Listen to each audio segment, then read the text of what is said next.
My name is Sita Aisha binti Alias, and today I will present introduction for absolute monarchy. Absolute monarchy is a form of government in which a single person, usually a king or queen, that hold absolute autocratic power. Hereditary, with the throne passing among the family members of ruling family, is the cycle of power for absolute monarchy. The authority of monarchs could include administration, taxes, justice, and foreign policy. Modern synonyms for absolute monarchy are dictatorship, totalitarianism, and autocracy.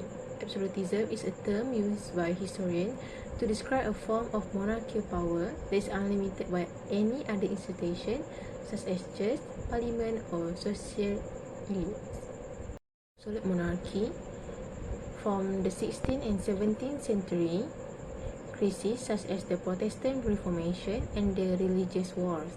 This secularization led to intellectuals being inspired by Renaissance and scientific revelation, which challenged church ideology and led to a more secular society. Absolute monarchy proven to be more in Western Europe by the 16th century during Middle Ages, as proven by King Louis XIV, along with France, other European countries including England, Spain, Prussia, and Austria. At the end of Middle Ages, feudalism declined as it has been defined by a weak monarchy attempt to control the land through mutual agreements with regional leaders of the nobility. This king became absolute monarch with a much more powerful over common people and even nobles. Capitalism emerged from the decline of feudal order and the rise of free trade in European nations. Absolute monarchy hold unquestioned power and action is stated by King Louis XIV of France that the authority of king is given by God. This concept is rooted in the belief that the state is the sole authority and no written law, legislature, court, economy, sanction, religion, custom, or electoral process can limit its power. Those are the characteristics of absolute monarchy. The first one is the monarch hold unlimited power. In an absolute monarchy, power is concentrated in the hand of the monarch for decision making. The second one is the monarchs derive their authority from religious or divine sources. This concept, also known as divine right of king, where the monarch is chosen by God. The third one is the monarch dominates upper classes through appearance, power, and material possession. It means that citizens cannot overdress during attending royalty event. Next, the monarch also control their country by censoring subjects and patronizing art. This act is very important so that the dignity of the country can be protected. The last one is the monarch dominate the economic field by encouraging all of economic activity so that they can expand the economy. There are a lot of examples of absolute monarchs. The first one is Louis XIV or Sun King in France, King Henry IX in England, Peter the Great in Russia, Adolf Hitler in Germany, and the last one is Mao Zedong in China. There are several advantages and disadvantages of absolute monarchy. First of all, we will look at the advantages of absolute monarchy. The first one is providing stability and continuity in governance. Absolute monarchy offers stability and continuity in governance as it focuses on a single ruler's authority, which allowing for streamlined decision-making and efficient policy implementation. This stability is crucial during time of crisis or uncertainty as quick and decisive action is necessary. Some historical examples of absolute monarchy, such as Louis' reign in France and Queen Elizabeth's reign in England, demonstrate the benefits of centralized leadership in promoting economic progress and cultural flourishing. Hence, it shown that absolute monarchs have a sense of responsibility and a long-term outlook, which allowing them to prioritize the nation's needs and pursue policies that benefit the nation's long-term welfare. Next, the other advantage is protecting national interests. absolute monarchy also offers advantages in protecting national interests, such as swift decision-making, prioritizing long-term goals, and acting independently from political pressures. This allows the monarch to prioritize national security, territorial integrity, and diplomatic strategies.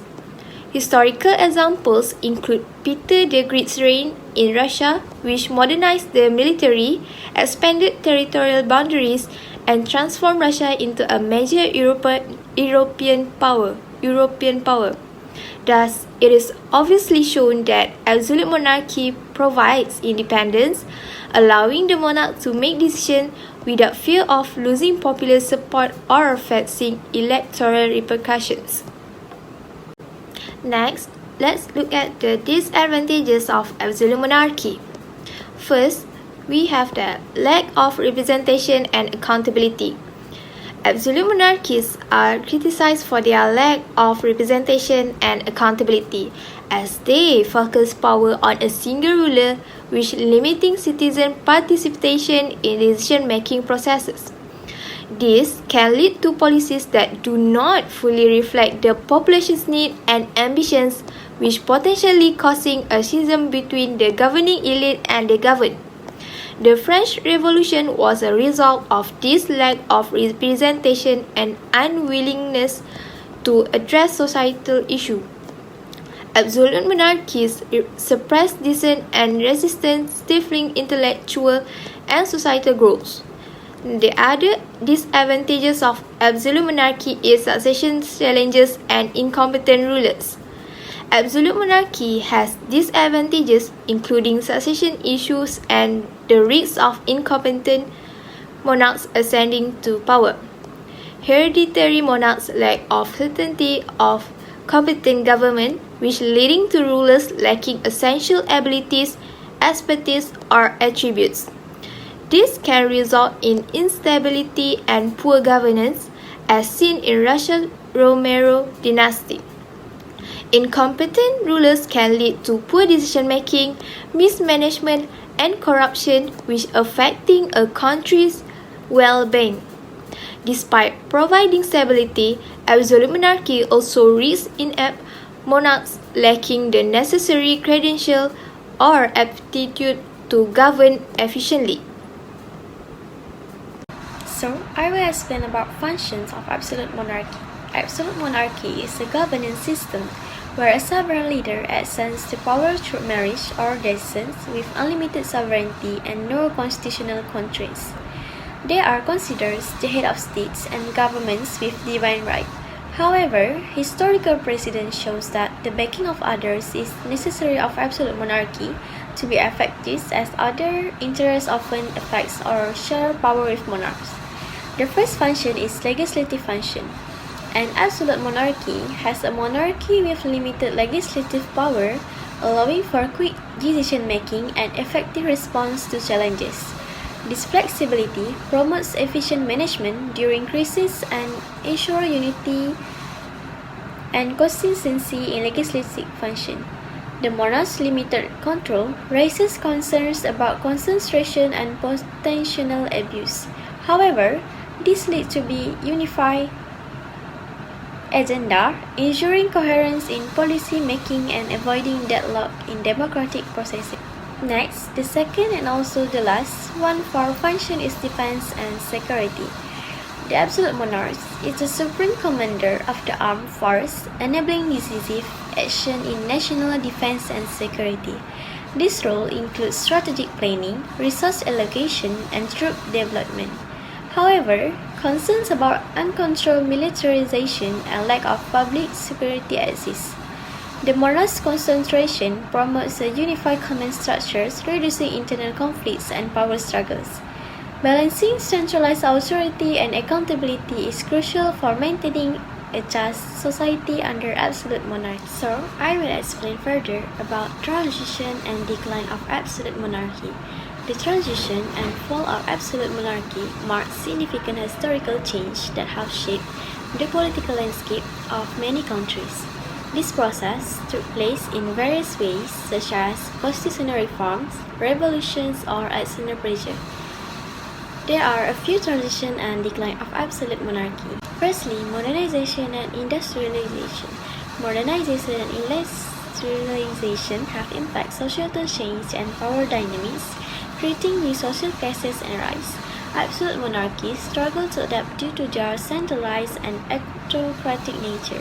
Economic transformation and technological advancements prompt them to promote industrialization, but their centralized system hinder initiative and entrepreneurship and limited citizens' participation in economic decision-making processes. Lastly, emergence of constitutional monarchy. The transition from absolute monarchy to constitutional monarchy aims to limit monarchy's power through written constitution and representative institutions like parliaments. Enlightenment thinkers like John Locke and Montesquieu influenced the development of a constitutional framework that limits absolute monarchs' power and introduces checks and balances. This compromise is preserve stability, protect individual rights, and integrated democratic values. Constitutional monarchy remains the dominant form of government today, meeting the expectation of both the ruling elite and their populace.